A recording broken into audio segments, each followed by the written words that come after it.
All right, so coming up first, Crypto, what's our first selection for top SFFF? I had too many Fs. Adaptation that needs to happen. I wanted to kick it off with Phasma because she was done dirty in the movies. Captain Phasma, the book is called Phasma by Delilah S. Dawson. And in this book, it kind of goes through the origin story of Captain Phasma before she was Captain Phasma. And it starts off on her, very remote world where she's very young, doesn't have her armor, isn't, known throughout the galaxy or anything, and just goes through her origin story from very humble beginnings to the very end when she makes her own armor that you see in the movies. And it is an absolutely amazing adventure and a great ride. And I think it'd be a really, really cool series, limited series, 6 to 8 episodes. I think that's all it would need. And I think that it would do our girl justice because I feel like she was done very wrong in the movies. It's so primal, that book, like the setting, like you almost get this like very prehistoric almost atmosphere with almost like cave-like individuals. But then you also have technology of Empire crash landing in this almost like lost universe world. And you see Phasma's growth. You see her, how she's like, I can rise up. I can be stronger. I can be better. And you see how ruthless and why she's so ruthless through this too, that as a character that the second she stepped onto scene, the moment the audience laid eyes on that character, you knew it was someone, what's her story? I need to know more about what the heck is going on with that Captain Phasma. And this is a story that I think delivers on that. Yeah, I think the book does a great job of showing how cunning she was, how ruthless she was, how she was a strong female lead. And then to see that kind of be squandered in the movies is heartbreaking because you see what she went through to rise up through these ranks. And not that she was an evil person, that she was a bad person. She was just trying to survive and help her tribe survive as well. It was an incredible story. I really enjoyed it. And I think it'd be a really cool adaptation for Disney to put on Disney+. Now let's keep that Star Wars train rolling because I'm actually going to select a Star Wars pick as well. And I'm going to actually choose the book that I recommended to you when you finished. This is when we first started talking about books. I was like, hey, have you read this thing called the Darth Bane Trilogy? And you're like, no, what's that? And I think you knew Drew Karpyshyn from the video games, right? Because he was the author and creator behind a lot of the Old Republic era lore and video games. And if we go back before the Phantom Menace, before the movies, what a lot of people have as their beginning of Star Wars, you had tons of Sith. Man, they were everywhere, fighting each other, infighting with each other. And there's always this craving of power, but they never got anywhere, right? They always got their butts kicked by the good guys because they're always fighting and betraying each other.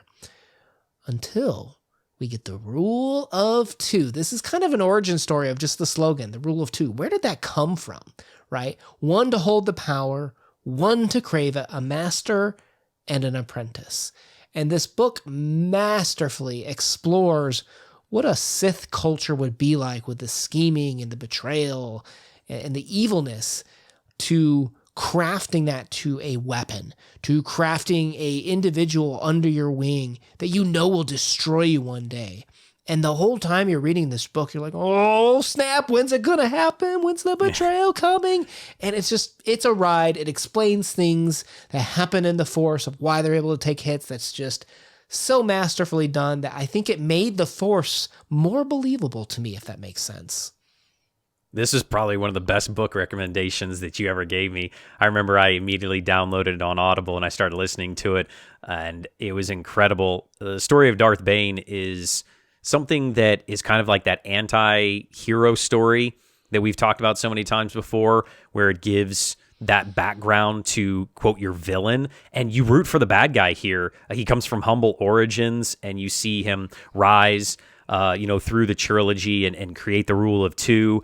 He gets an apprentice, and he uses some cool force powers that we've never seen anywhere else. And he's somebody that is one of the most powerful force wielders, becomes a great lightsaber duelist. It would be an incredible show or movie. I think it would probably go movie. We go movie, trilogy, 3 movies, for each book, because there's 3 books. Yeah. And it could be done very, very well. And I already have the casting done. Dave Bautista as Darth Bane. Oh, because he's supposed to be this really big, hulking, lumbering of a man. And I think that Dave Bautista would nail it. Never have we casted a better member of a mining culture to come up and become the ultimate Sith Lord. But I would agree with that casting there. Now let's hear what the third selection is going to be for SFF adaptations that need to happen. I'm going to go with Jim Butcher's The Dresden Files, which I know has already been done as a series, but I think that it could be done correctly this time. It could be done well. The Dresden Files revolves around Harry Dresden. He's a wizard that lives in Chicago, and he's just trying to make ends meet. And he goes through, normal wizard stuff.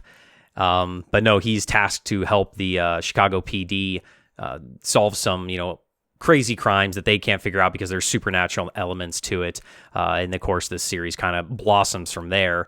And I think that there's nearly 20 books now. I think when it's all said and done, Jim Butcher said there's going to be 23 books total, which, is just a plethora. You could even, I know that's too much to make 23, seasons or whatever, but you could cram some of those together and then, make a great series. I think it'd be amazing.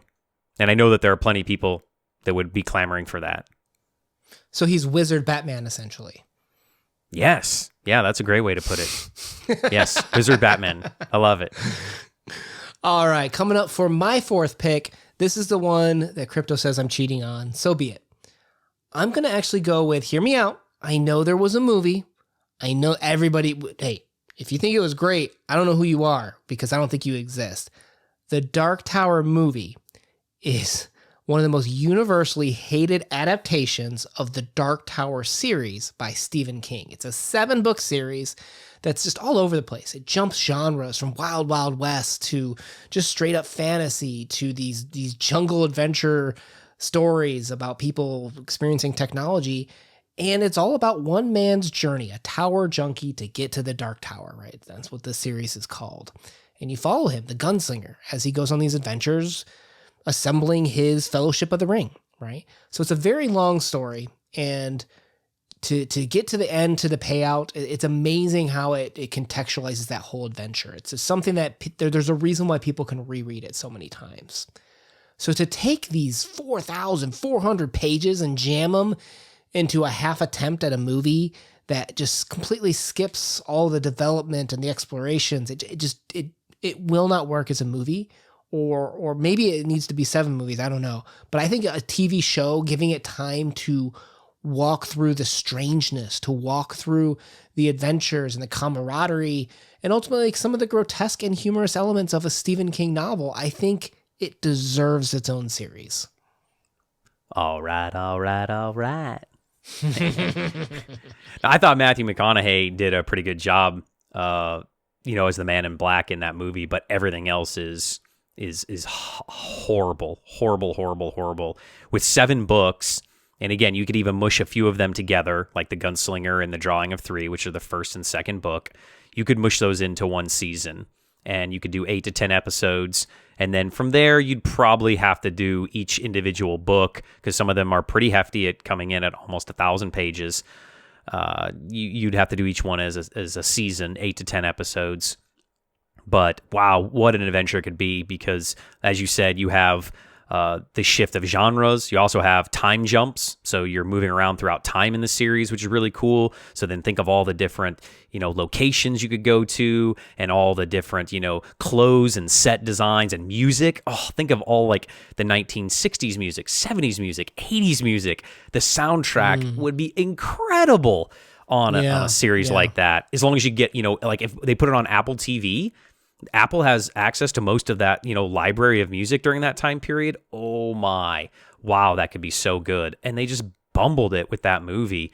It deserves better because it's such an iconic series that almost made Stephen King a household name. I love how James Gunn took this generational kind of approach to the soundtrack of using pop music and really integrated it so well into the movie. I'd love to see that happen, to your point, with the Dark Tower series. Oh, that's a great idea. He'd be probably a good director for some of the episodes or season or anything. All right. And last but not least, our fifth pick for SSF adaptation that needs to happen. So this is one that I don't think is quite known as many of the others on our list, but it's called Superpowereds, and it's by Drew Hayes, and it's a 4-book series that basically revolves around superheroes, and they're in the real world, but it's more set in a real setting, kind of like The Boys. So in Superpowereds, there are heroes that go to school to learn how to be heroes. And you have to graduate school, and then you have to go under an internship, and then you have to be part of a team. You get an agent. There's a government oversight committee. It's very, very grounded in reality, as much as superpowers can be. But then there's a glitch. People that have superpowers that don't work. And the best example from the series is a guy can teleport, but he can only teleport when he sneezes. So there's all these like people that are running around that are called powereds that have powers, but they don't work exactly right.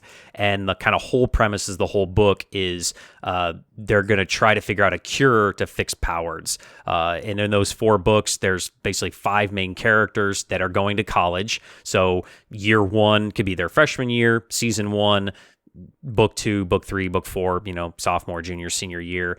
And I just think they would be really cool. I think that it'd be really a hit with younger audience because you would cast these people at maybe 18, 19, 20 years old, the main cast members, and you would have them for several seasons and be able to, kind of have the younger generation grow up with them.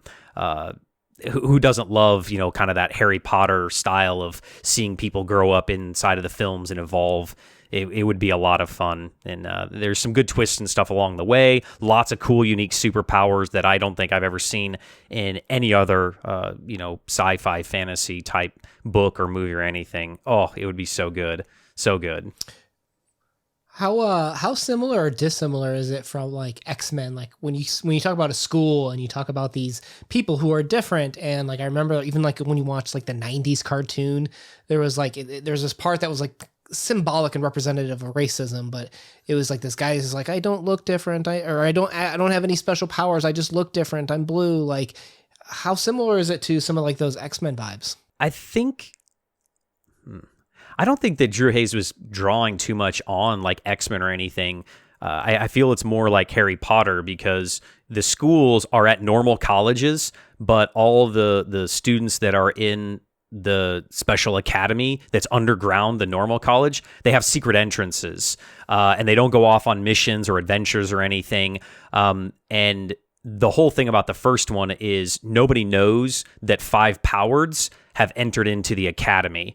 And eventually, spoilers, that's found out, but and then they are shunned for that reason. They're looked down upon as lesser than for that reason. So, I mean, a little bit like that. But these are just kids that are trying to go to college. They have to go to normal college and they have to go to special, college. The HCP is what they call it.